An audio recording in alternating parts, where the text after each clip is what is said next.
우리 사회 곳곳에서 갈등과 대립이 깊어지면서 이 서로 다른 생각을 어떻게 존중하며 공존할 것인가가 절박한 과제가 됐습니다.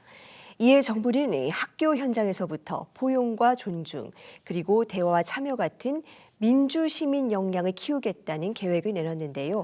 실제 우리 교실에선 이런 가치들을 어떻게 가르치고 체득할 수 있을까요? 먼저 영상으로 만나보시죠.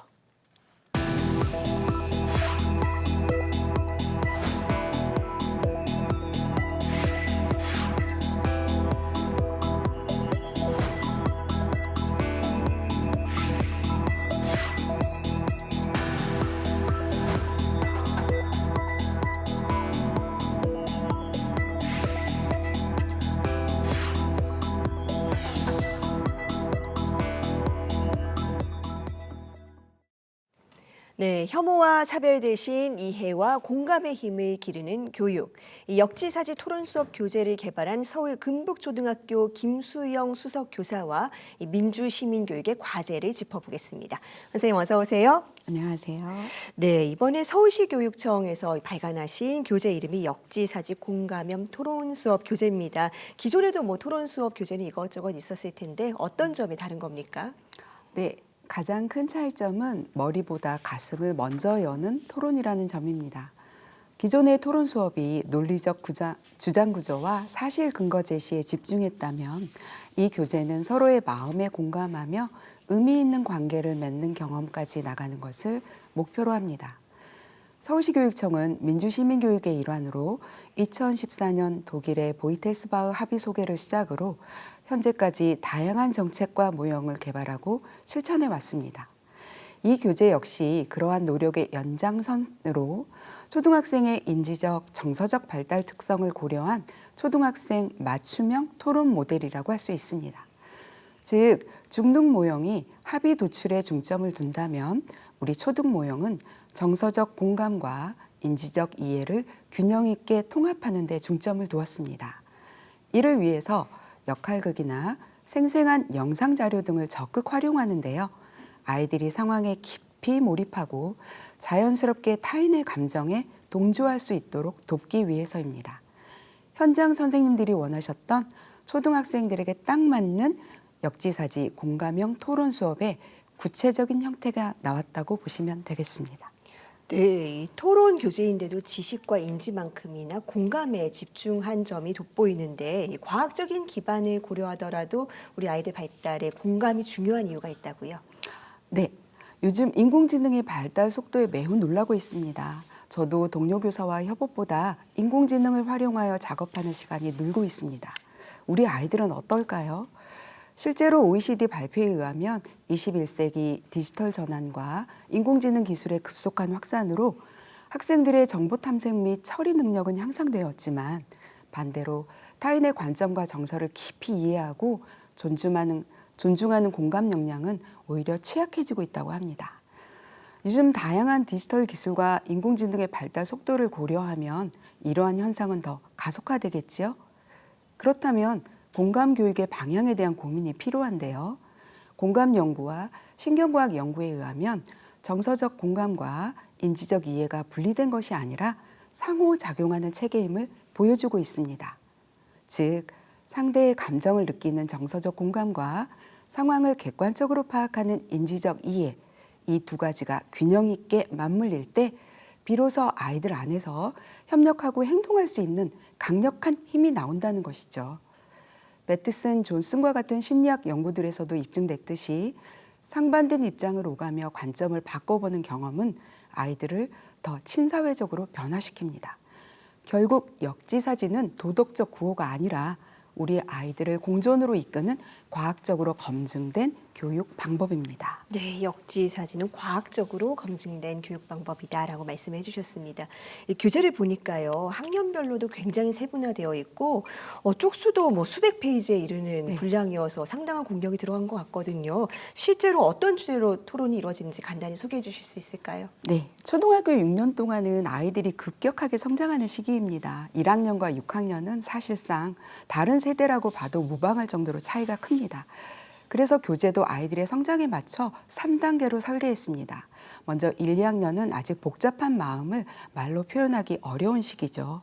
그래서 내가 좋아하는 장난감을 친구가 먼저 가지고 놀면 기분이 어떨까처럼 1, 2학년 아이들의 구체적인 갈등 상황을 주제로 내 기분과 친구의 마음을 헤아려 보는 연습 단계의 감정 나누기 모형입니다.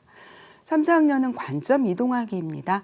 예를 들어 플라스틱 빨대 금지를 주제로 토론한다면 아이들이 직접 카페 사장님도 되어보고 환경운동가도 되어봅니다. 입장을 바꿔보며 한쪽으로 치우치지 않는 균형 감각을 키우는 거죠. 24시간 편의점 언제든 편리하죠? 네. 그렇지만 우리 5, 6학년 학생들은 그 편리함 뒤에 숨겨진 노동자의 밤샘 근무나 환경 문제까지 깊이 있게 들여다봅니다. 익숙한 일상을 비판적으로 보고 다양한 관점에서 숙이하며 모두가 권리를 지켜지는 사회를 위한 합리적인 해결 방안을 모색합니다. 모두가 행복한 대안을 찾아가는 합리적 문제 해결형 모형입니다. 이 단계들은 가이드라인일 뿐 현장 선생님들이 우리 반 아이들의 특성에 맞게 얼마든지 재구성하여 사용하실 수 있습니다. 네, 익숙한 일상 그냥 지나치지 않고 다양한 관점을 적용해 본다. 이런 역량이 미래 사회에 특히 중요한 이유가 있을까요?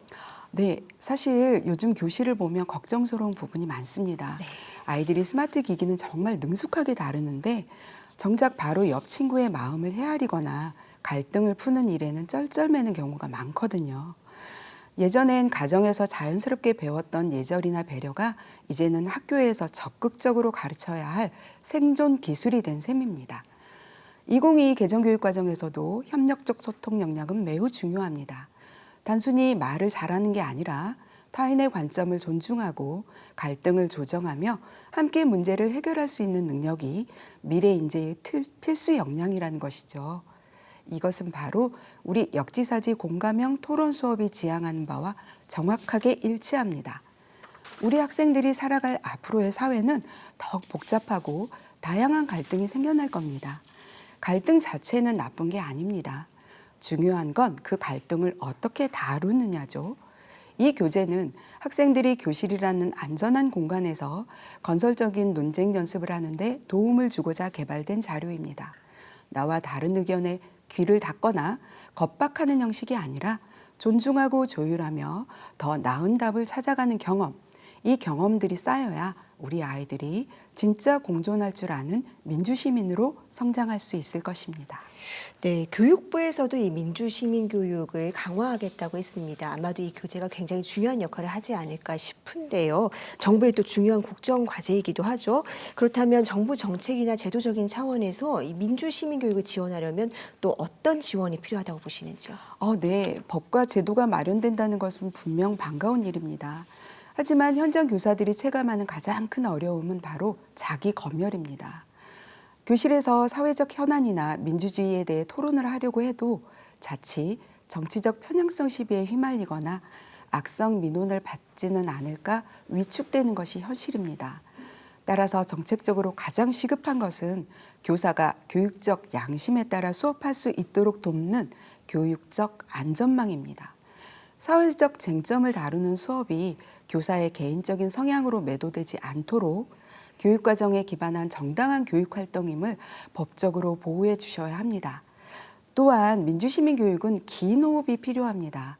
정권이 바뀌거나 교육감이 바뀔 때마다 교육의 방향이 흔들려서는 안 됩니다.